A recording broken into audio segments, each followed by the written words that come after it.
Good morning, and thank you, Mark. I do remember that breakfast that I was at with Mark. It was in the Torrance Hotel. It was a very lovely breakfast, and Mark has got a lot of mileage out of that breakfast ever since.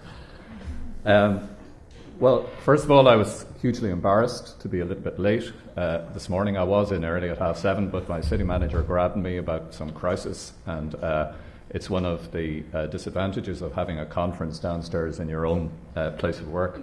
So I'm sure Mark did a very good job at welcoming you all, but I would like to give you a special welcome on behalf of the city. The Woodkey venue here is open about 2 years. It accommodates up to about 100 people. It was designed by an interesting firm in Dublin, McCullum Mulvin, and this is the original city wall of the Viking city from 1,000 years ago. So at that time, you had boats just siding up against the stone wall, and since then the city has been built up, and you have the formal quays which were established in the 18th century. So I suppose when Mark, he got this document from myself. I wrote it about 2 years ago, and it really was trying to align the challenges facing the city with the potential research capacity of the universities and of the big research components of multinationals in Dublin, and trying to get a sort of flow of energy going. And I suppose, you know, it's quite a terse document. It's laid out in 16 pages, and you were circulated with this, and some of you may have had a chance to look at it. And it's each page is divided into an opening philosophical paragraph of trying to talk about, reflect on the challenge. Then you have bullets of particular issues associated with that, and then you have a short statement of intent, and then you have bullets on potential areas of research. So I suppose I don't want to just do readings from this document. The job is to try and bring it to life a bit, and I can't cover everything in it. And some people might say, well, why 16 challenges? And somebody said that to me about 5 minutes ago. And there could be 20, there could be 30. And we have 6 urban themes in Dublin City Council, which is part of an approach that tries to structure the complexity of the city and tries to manage that complexity without sort of killing the spontaneity of the city. But those 6 urban themes are also bookended by Sustainable Dublin, which is inspired by the natural step from Sweden, which places a huge emphasis on principles and methodology of doing business, and also on governance. And the assumption in governance is that there's openness, that there's transparency. So I suppose the ultimate objective is to create this collaborative atmosphere where there is an invitation to the citizen to co-produce the city of the future. That's a very sort of high-level theme, but it does express a value system, I think, which we need to put out there, and I'll be coming back to this in a number of the themes. But I suppose, first of all, because you've just arrived in the city, I think it's a good opportunity to talk a little bit about the context.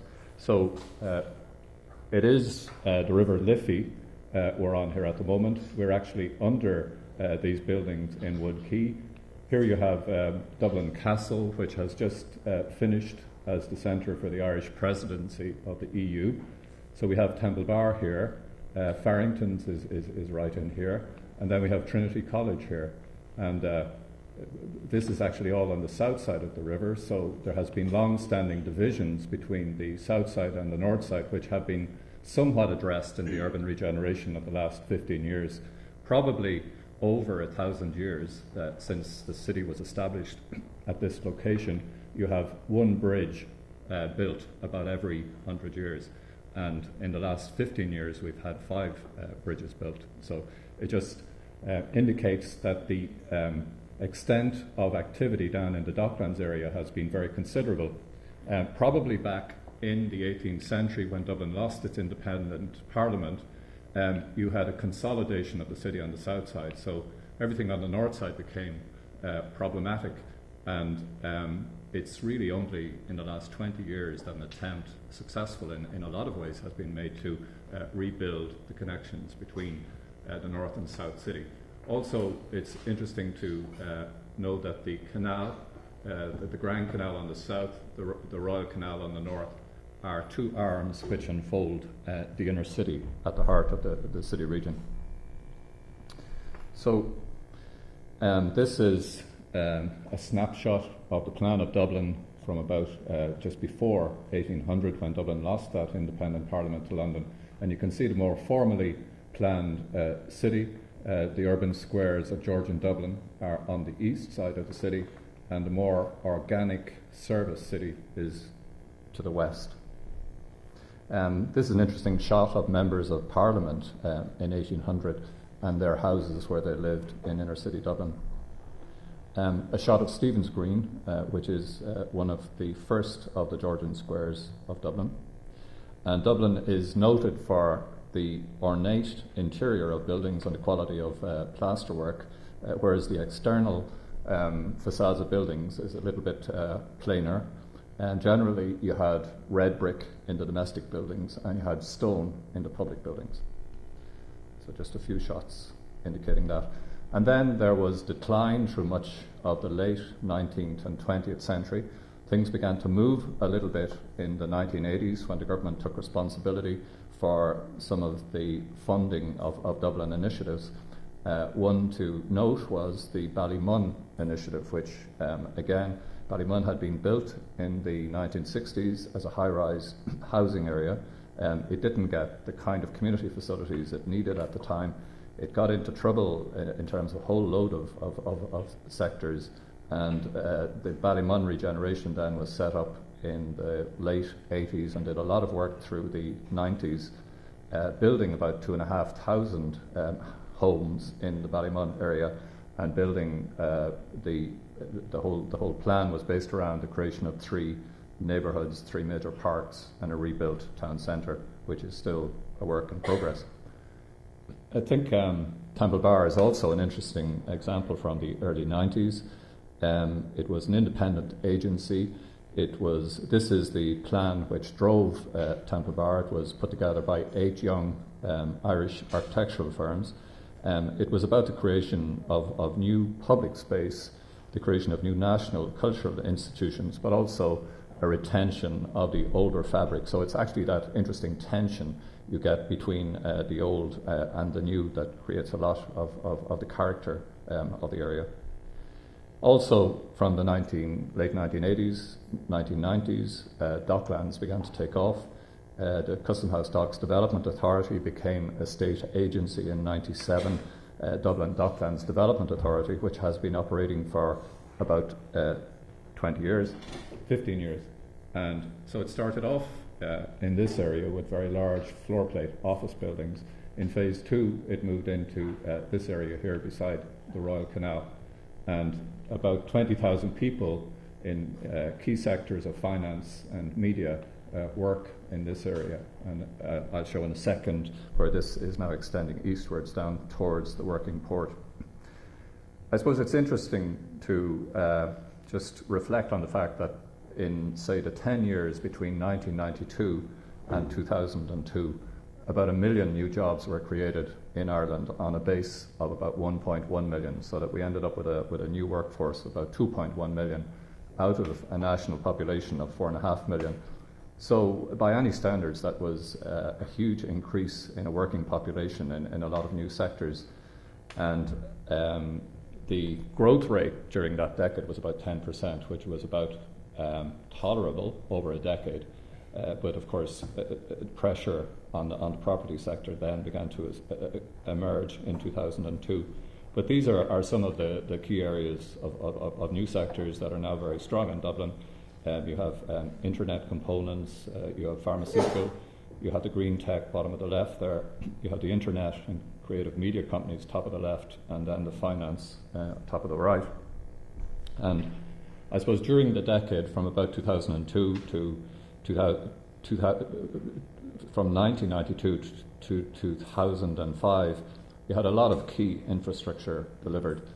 Up to about 4 or 5 years ago, 8,000 trucks used to go up and down the river outside the doors here. So they were all taken off the quays. A port tunnel 4 kilometres long was linked to a sea motorway which goes right around the city. We also got a chance to address Main Street Dublin, O'Connell Street, which again was almost on the wrong side of the city, but it was part of repositioning inner city Dublin economically.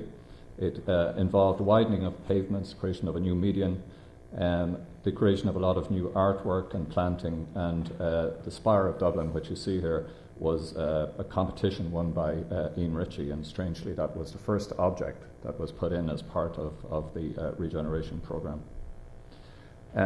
Also tourism has been quite important in developing from a sort of a very narrow base which would have involved, say, from this point here in the civic offices down to Trinity, pretty much on the south side of the river. That has hugely expanded now, and this is the Storehouse Centre in Guinness, which attracts 1 million visitors per year, and it's beside Digital Hub, which again is an area that's devoted to internet companies on land that's left over from the brewery. Light rail was delivered, 3 or 4 lines in Dublin, and a number of pretty important sports stadia. This is the Gaelic Athletic Association, where Irish football and hurling is played. A totally amateur organisation built this stadium housing 82,000 people. And this one, south of the river at Lansdowne, involves soccer and rugby. And then you had the private sector delivering pretty important infrastructure, like the Daniel Libeskind designed theatre down in Grand Canal Dock, housing 2,000 people, and the National Convention Centre, waited for many years, delivered on a PPP basis. Beside this, you can see the Calatrava Bridge, which was actually built in Holland and floated across on barges. And then we had major problems.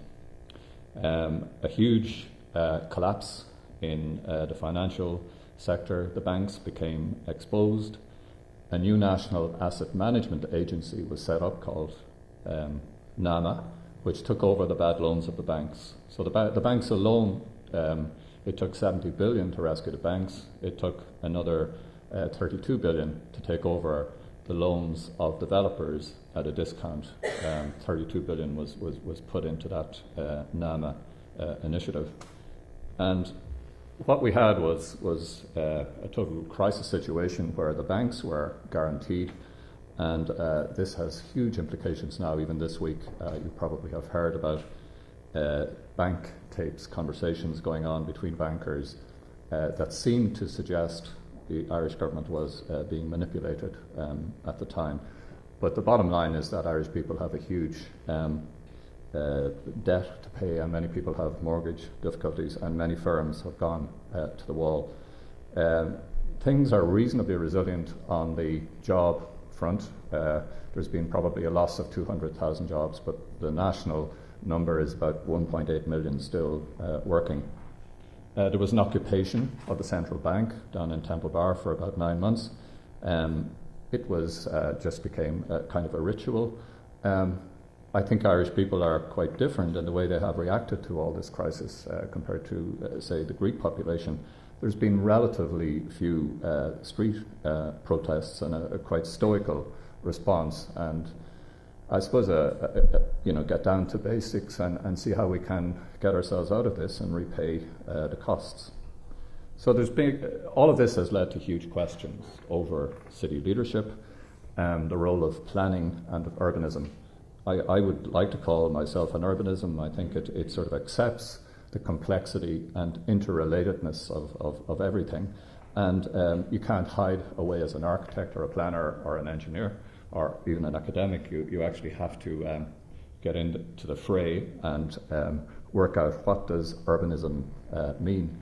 So one of the big responses has been the Creative Dublin Alliance, which is a high-level group that brings together the 4 presidents of the universities in the Dublin region, the 4 local authorities, business and communities of practice. And there's been quite a lot of initiatives coming from the Creative Dublin Alliance. One of the most interesting is Designing Dublin, which brought together volunteers from multidisciplinary backgrounds working with various people from different departments of Dublin City Council on city initiatives. The first programme was for 3 months, looked at an area on the north side of the city. The second one looked at an area in the inner city and it was called Love the City.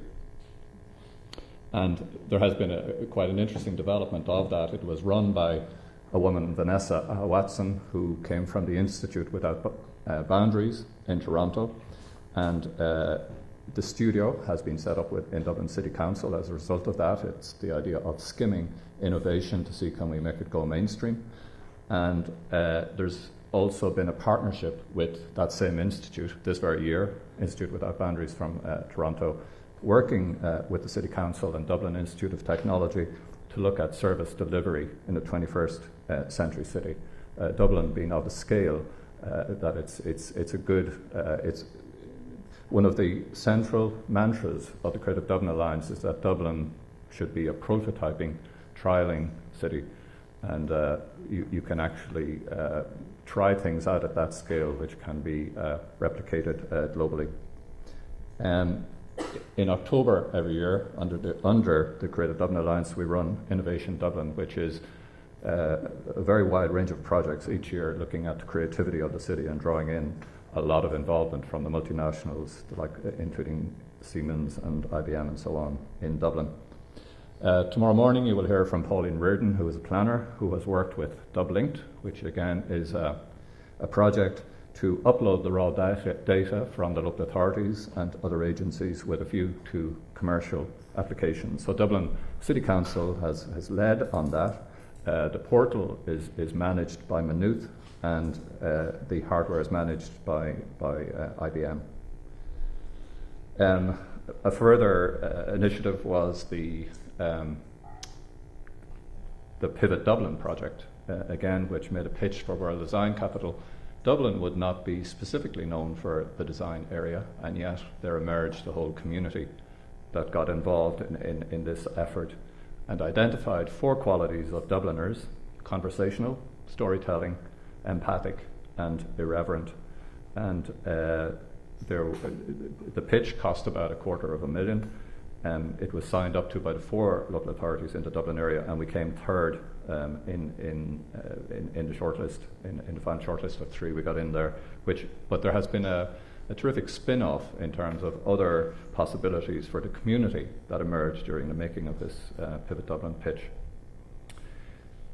Also, moving on to Docklands again, Docklands got involved in the collapse in that they were involved in buying a very large site down on the south of Docklands called the Glass Bottle Company. And even though they were only involved as a minor partner in this, the consortium paid 460 million euros for this land, and it's now worth about 45 million. And as a result of this, Docklands more or less became insolvent, and they're going to be wound up by the government in November, and Dublin City Council is taking over responsibility for Docklands. And the government has indicated we emphasise 4 areas in our approach to Docklands: job creation, looking after the marketability, operating fast-track planning, and a very strong emphasis on social regeneration. So the area is called the Strategic Development Zone. It's a sub-area of Docklands. It's about 60 hectares, and 38 hectares have been already built, and the blue area of 22 hectares remains to be built. So we have just done a draft plan for this area based on creating 5 hubs. Each hub has a major public space, a set of economic activities, and it becomes a way of creating interesting identity. And one of the key approaches in Docklands has been to worry and how do you create place. And I suppose that means mixed use. It means trying to emphasise residential as well as commercial, and the interesting challenges that balance calls in terms of strategies and implementation. And this just shows the urban structure of Docklands, which is very much a grid system from the 18th century. in brown, linking in with the grey of the Georgian city, and the light brown on the left of the city where we are now, the historic core. We're operating on the basis of these large city blocks.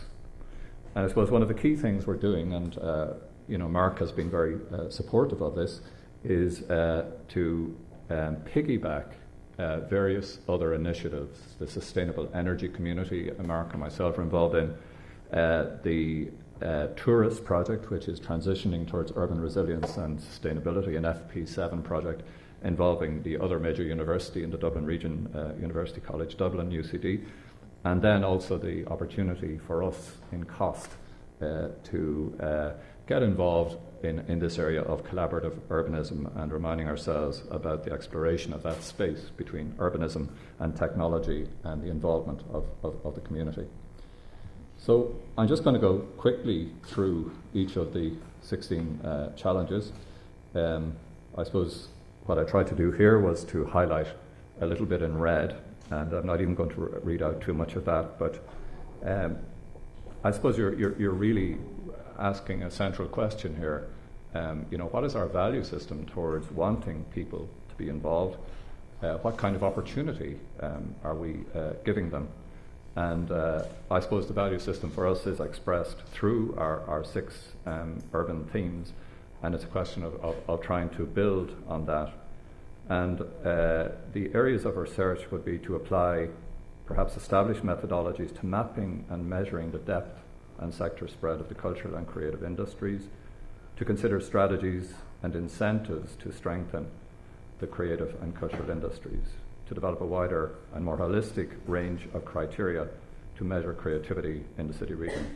So you'll obviously get a chance to read some of the content of this, but I suppose it's quite a philosophical and perhaps abstract notion. It's up there as number 1.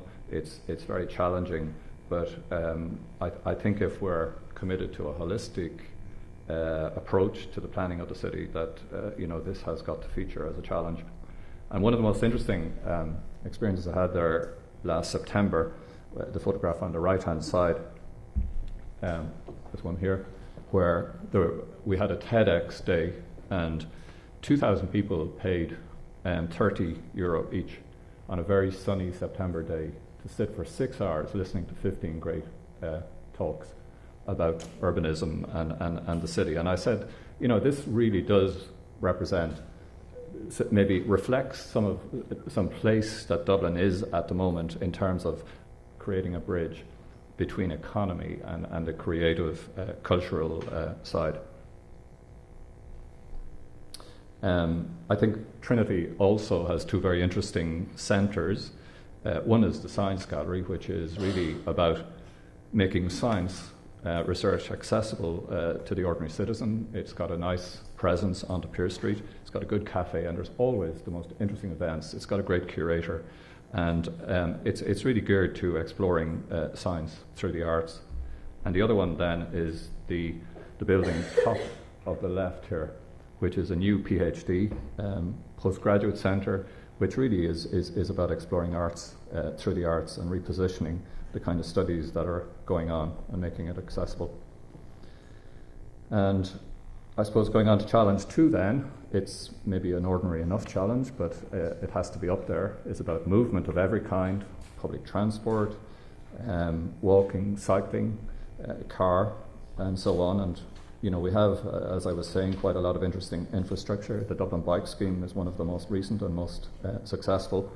And we have some achievements, but what we haven't got is a major piece of infrastructure, Metro North, linking the city centre and Docklands to the airport, which again was deferred because of the economic situation, and also the Dart Underground, which would link Docklands, come south by Stephen's Green, come under this building and link down to the main train station to the west, just beyond the Guinness Brewery. That is a second major piece of infrastructure that the city badly needs. And in the absence of that, of those kind of spines, we're very dependent on bus, and we have a lot of car dispersal. We were cited as one of the worst dispersal cases in Europe about 3 or 4 years ago. And that car dispersal has gone right through Leinster, and it's very hard to retrofit infrastructure to fit that level of dispersal. And in the inner city, which I described earlier, what is happening is a question of rebalancing the structure and public realm of the city in favour of the pedestrian, and trying to deal with radial street traffic.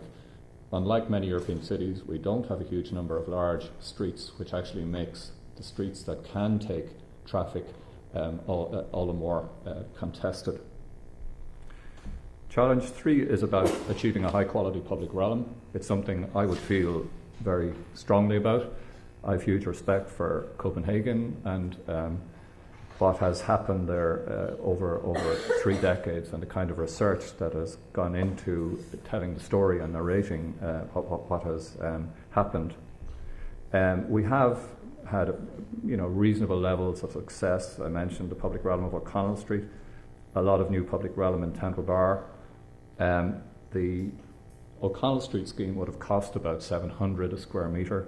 The temporary intervention on the top right here cost about 150.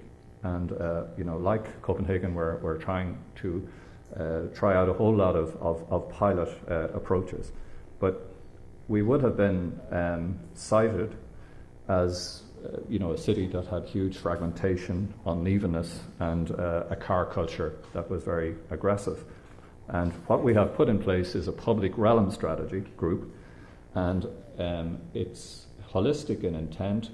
It's interdepartmental, the way it's set up in the City Council, multidisciplinary. It's programme-led. It will never be finished. It's always going to be a work in progress. And the idea is to review it every 12 months. So at the moment there are about 15 projects in that public realm strategy group, and each one is presented on a quarterly basis to senior management. Chapter 4 is a really difficult one. Chronic social problems, long-term embedded problems. Urban regeneration within the inner city has moved from a population, I suppose, of 60,000 to about 130,000 between the canals. And it's sort of, in terms of a ratio, reduced the quantum amount of social concentration of problems, but they haven't gone away. So, for example, in Docklands, it's been a challenge to find a way of giving substance to a process that would give you ways of doing something about social problems. And we did have some funding in the kitty 10 years ago, but it was all spent on buildings and local community facilities like this.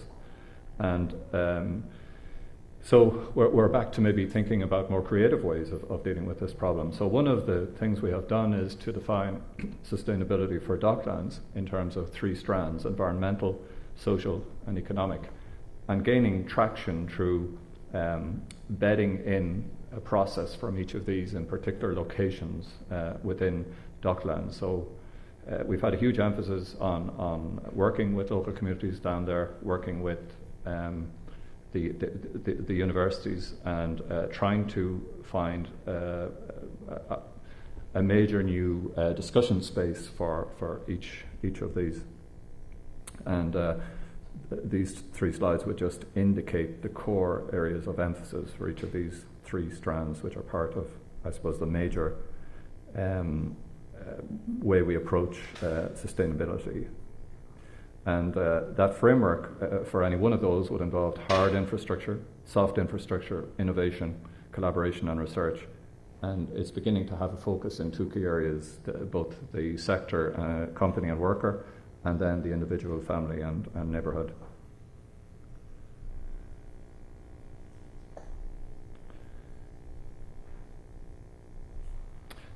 Challenge 5 is economy and livelihood.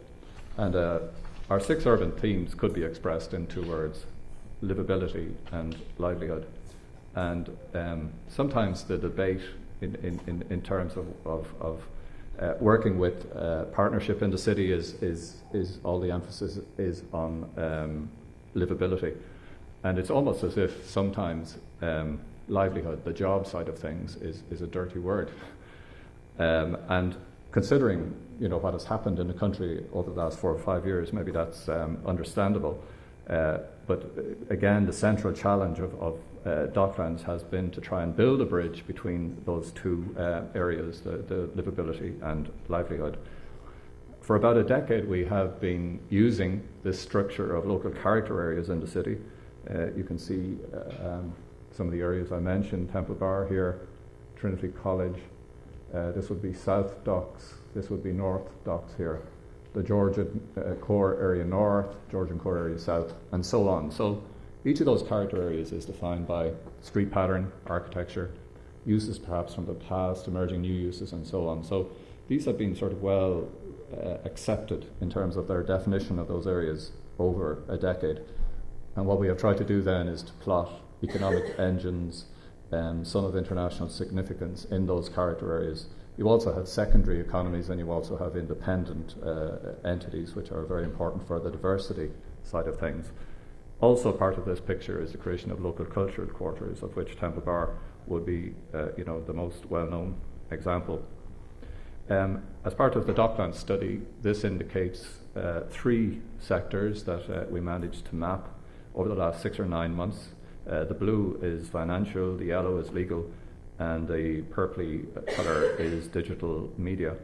And again, it's strange that when you walk around Docklands, sometimes you can't read these sectors. There's an awful lot of specialist activity going on in Docklands, which is not terribly accessible. For example, 70% of the world's commercial aircraft is leased from Docklands, but you just would have no idea of this from a good walk around Docklands. So there was a really huge response of interest in this particular mapping. And then what I suppose economic means as well, that in a mixed-use good place, there's got to be different scales. It's important that we look after the big companies that are interested in coming into Dublin. And for instance, Google here, the tall building, employs about 2,500 people. But there's also a need for middle-sized companies and the buildings that can look after them, and then for the small startup companies as well. And for example, in follow on from our partnership with Institute Without Boundaries, we have a conference over the next 3 days in Digital Hub called Startup City. One of the key things I find about the city is grain.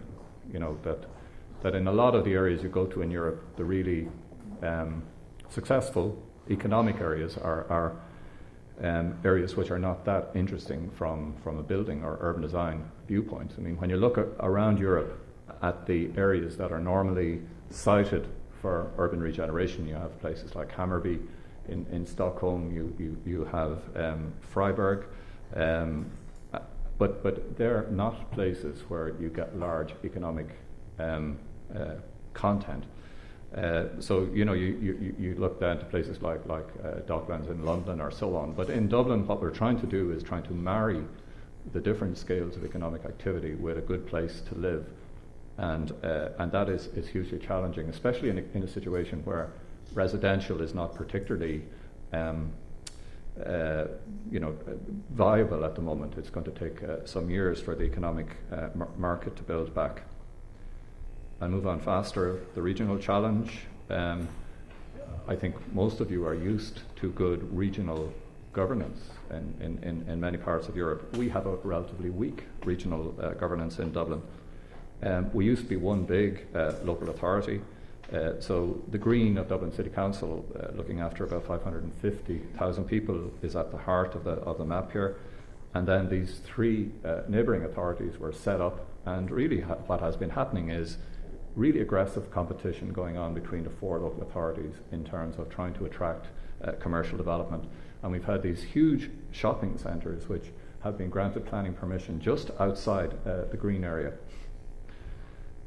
So we do have regional planning guidelines. The Pivot Dublin was regionally supported, and I see Mark Bennett here, who was hugely involved in, first of all, getting the sustainability report in Dublin City Council. It's been done for the 3rd time, but also involved with Mark in Trinity House and Tom Gray from here, I see, involved in the regional indicators, which involved 10 themes and 39 highline indicators, which would put together a sustainability picture of very much holistic and mixed development in the Dublin City region, which we will do on a yearly basis from now on.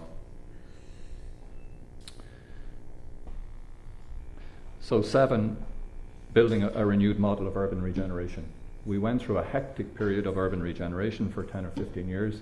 There were at least 20 major framework plans, and most of these are not complete. A lot of work has been done on many of them, but we're beginning to see that the model we have been using in the past in terms of master plans, which are quite rigid, are not now responsive enough. One of these was a North Fringe, which involved 7,000 housing units, a new park to international competition, and this central spine linking the route to Dublin Airport with the Belfast railway line, and that spine creating a series of new urban pulses. The train station being in this area here, different densities operating at different walking distances from the heart, the park area here.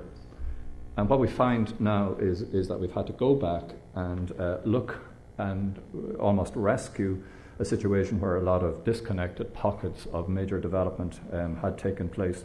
And this was an example where we went into local schools and we got the kids in the primary school to draw their idea of facilities and services that were needed.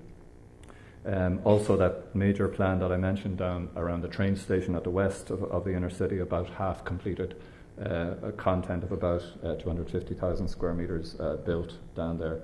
The ratio being about 50% residential, 50% commercial.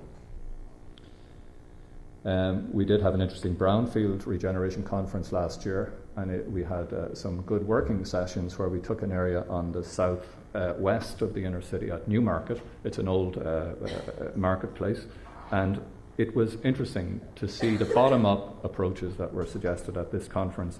And again, there had been a very major plan just launched 2 years before, which was probably too ambitious, involved needing too much money to put for implementation. And what the Brownfield conference was indicating was that we had to work with much less ambitious initiatives which would actually change the mindset. So in terms of that plan making, we would say we have to spend a lot more time on implementation and also thinking about the future operational life of those areas, and also making sure that there's a lot more agility in the framework of planning that's put in place, because the delivery can be frequently up to 15 years. Challenge 8, urban design. Really, I suppose we all know quite a bit about urban design. It's about trying to work to achieve coherence and relatedness. One of my favourite streets in the retail area, Wicklow Street, and again the lovely tonal colour of brick, coordinated shop fronts, small grain of shop fronts, and so on. It's a very popular area of the city. Some of the vernacular buildings on Ormond Quay on the north side of the river. And again, I suppose for urban design, grain is hugely important. Mixed use, the street. You know, everywhere we go, we use and see streets in different ways. And yet, I don't think we can point to too many examples of good new streets being created anywhere. There's something sterile, something rigid, and frequently I think it's the regulations that we have now would not allow the kind of streets that we so much love from the past to be actually created. So, you know, trying to work with diversity, trying to create that unity. And then, you know, sometimes you can get over sort of elaborate with principles, and architects, for example, don't like principles. So maybe it's interesting to talk about qualities. You know, what are the qualities of good urban design? So we asked our city architect, Alec Graham, to try and think about the qualities of good architecture. And I suppose the word is that you sometimes find find it hard to say what those qualities are, but you are acutely aware sometimes of their absence. And the 5 qualities are clarity, generosity, order, fit, and craft. Challenge 9, making a good neighbourhood. Sometimes in planning, I think neighbourhoods have become almost old-fashioned ideas, maybe almost too obvious, and yet this is what everybody understands. Everybody understands the quality of a good neighbourhood, understands the service that a good neighbourhood needs. This little shot is from a visit to Paris on the 21st of June, which was such a wonderful night in Paris, because it's apparently been developed for 30 years, and there's just music on every neighbourhood corner, and it goes on till 6 o'clock in the morning. I lasted till about 3 only. And this is where just a little cafe pub, I think it was in the area of Saint Denis, Strasbourg, and it was a local school that just got out from next door, and all the kids were mingling with the parents who had arrived by scooter and walking, and they were all going up to the counter and putting up their €5 and getting a soft drink. And I just thought the atmosphere of this event on this particular day was just a wonderful reflection of an interesting neighbourhood. And we have these neighbourhoods all over Dublin. There's no sense of connection at the moment between a lot of these neighbourhoods. It would be very interesting to develop something online where neighbourhoods could actually begin to tell their stories, their issues, and begin to share experience. Some obvious things about neighbourhood: a heart and focus. It should be legible. There should be a sense of belonging. There should be a legible sense, perhaps, of its boundaries. There should always, I think, be a safe and good public domain. There should be a range of services. And I suppose we should try and discover what is the capital available in intellectual capital, social capital. There's many different types of capital under sustainability that gives increased possibility. This is very much a Dublin one. It's about repositioning the retail core. As I said, a lot of retail had gone out of the city in the last 10 or 15 years. And what we have are 2 retail areas. Temple Bar is here. We're a little bit further west. And what you can see is the area around Henry Street here, which is the main street. Big floor plates. It's not such an interesting place in the evening or the weekend. O'Connell Street, Main Street, Dublin is here. Whereas Grafton Street is the main spine of this particular retail quarter. It stretches from probably way over Kildare Street to South Great George's Street. It's right beside Dublin Castle, though there's no really good connection there at the moment. And what you have is a terrific mix of retail, of cafes, of galleries, of pubs in this area. And we're beginning to repave this street with universal design philosophy, and beginning to look at the precinct area here. And just some shots from that, and I'll move on fast.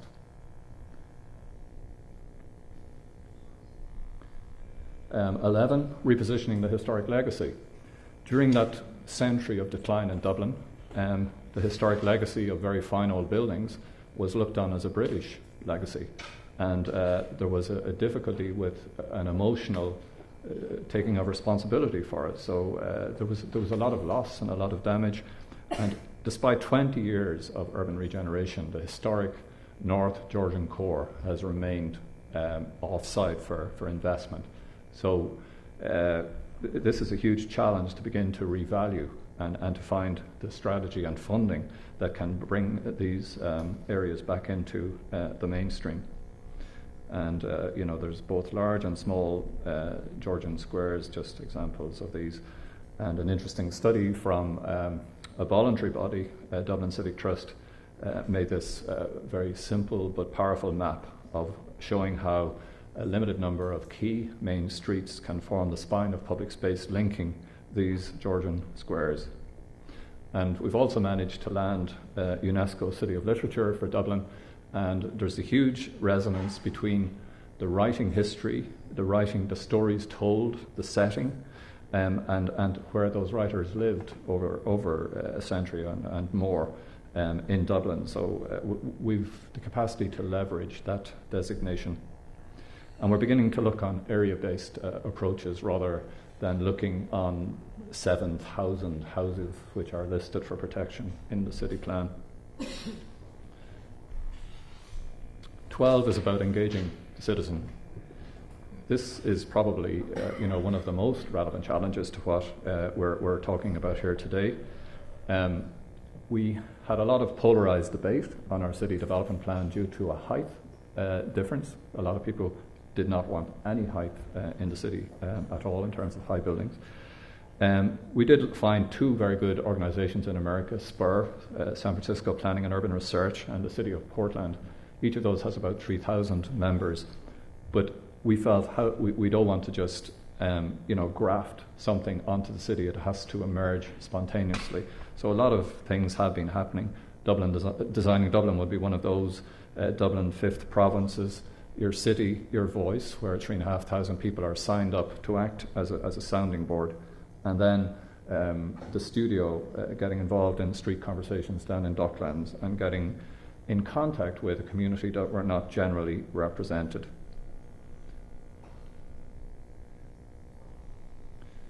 So the challenge of research and innovation, which is also connected.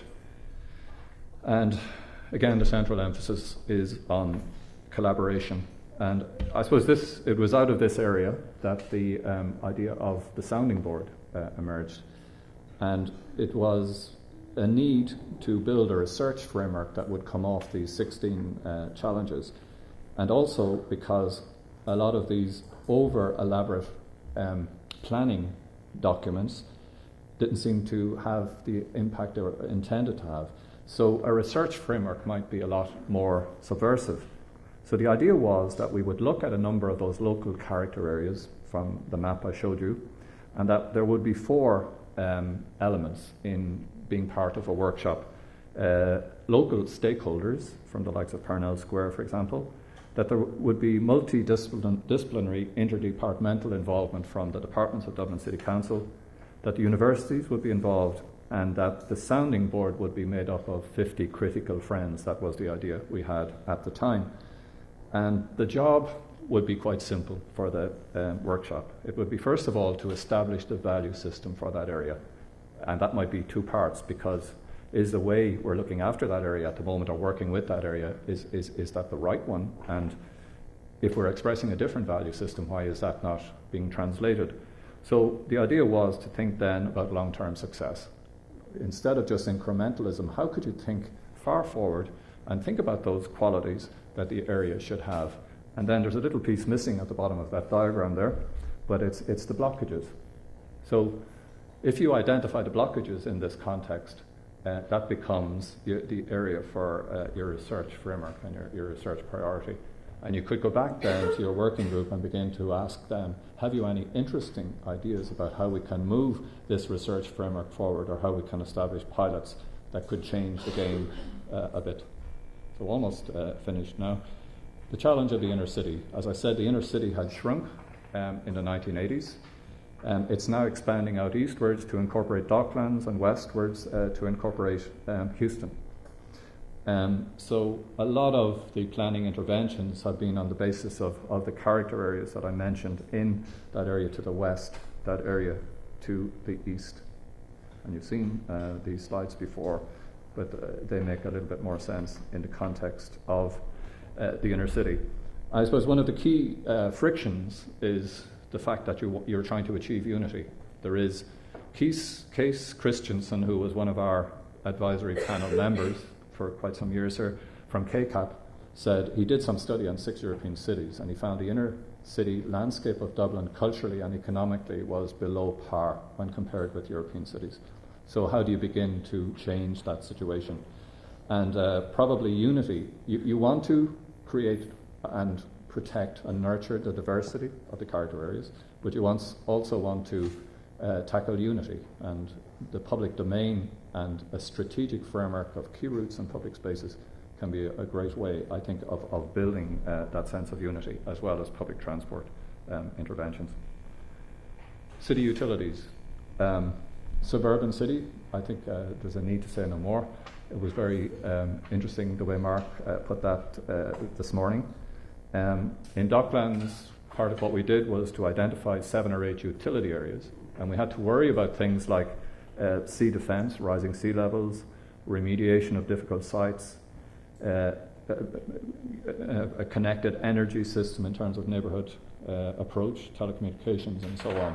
And the idea was to plot each of those in a macro setting of the inner city, to begin to identify gaps in funding at that macro level, but then to begin to look at the city blocks, which you saw earlier, and to do the same exercise. What is the gap between the baseline on the ground and where we need to get to? Who will fill that gap in terms of funding? And also, what is the connected relationship between these different utilities, which is really interesting in terms of thinking about long-term investment, especially seeing as a lot of these utilities went in the late 19th century. And we're in a completely new age now where we tend to be intervening in very small ways, trying out the pilots, but it's at the two scales, I think, that we have to operate. And finally then, the challenge of housing and housing regeneration. We have a kind of an unusual situation in Dublin in that we had hardly any apartments 20 years ago apart from social housing. And that is also part of the problem, that there is a tendency historically to cluster the social housing component. And also in the 40s and 50s and 60s, there was a breakaway from the streets. So there tends to be these odd blocks of social housing clustered in particular areas of the city. And I suppose it was after 10 or 15 years that we began to get on top of the culture of apartment living, just at the time when the crash came. So a lot of investment in those apartments has taken a big hit. So what we will have to do from now on, we're not our own masters totally. There's huge central government intervention, and there's a difficult market context. So that's the end, and it's a bit long. It's 16, as somebody said, and why isn't it more, and why isn't it less? It's really just an attempt to put a shape on the challenges facing our context, and I hope it can be of some use in the next 2 days and the next 4 years. Thank you very much.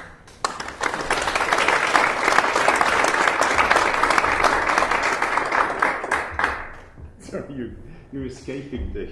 I was just wondering, did anybody have any questions? No, you just haven't been.